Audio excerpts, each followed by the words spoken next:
rike soyayya kuma ba zan san na rena. Yan mata ke ɗai ce na sanya ki a damana. Yau ni na rike soyayya kuma ba zan can na dena. Dan gata kai ɗai ne na sanya ka a damana. Na baki amanar soyayya zo jani. Na baki akalar soyayya zo jani. Kirge na amana sam karfa ki canza ni. Na baki amana ya ki zo ki zauna. Inde na rasa ki zuciyata za ta yi rauni. Kin zamto sani ni ke ce tawa.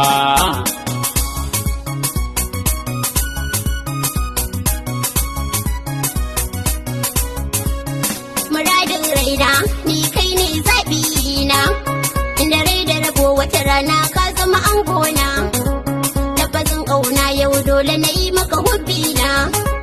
Da ka zo ka ga zauna zauban ƴaƴana. A cikin soyayya ba ni barin ka a rana. Na saka a raina kai kaɗai ban kewa.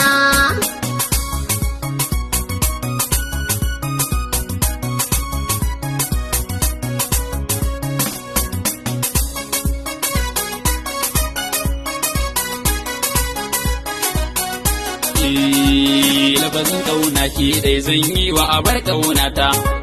So ya kama ni na zan sanyo kaina.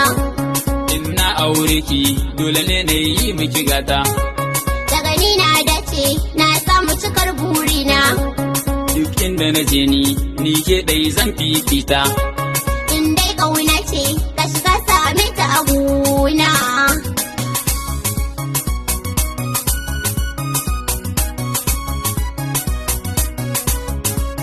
Duk inda na je ni ke dai zan fifita.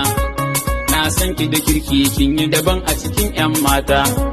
Ya nake so ni, Kai nake so ni. so kamo hannuna ni kanki ina yin tsara. So zauna ɗan gata na rike maka alƙawari na. Mu rike soyayya ba batun ja baya. Yau ni ina rike soyayya kuma ba zan can na rena. Dan gata kai ɗai ne na sanya ka a damana.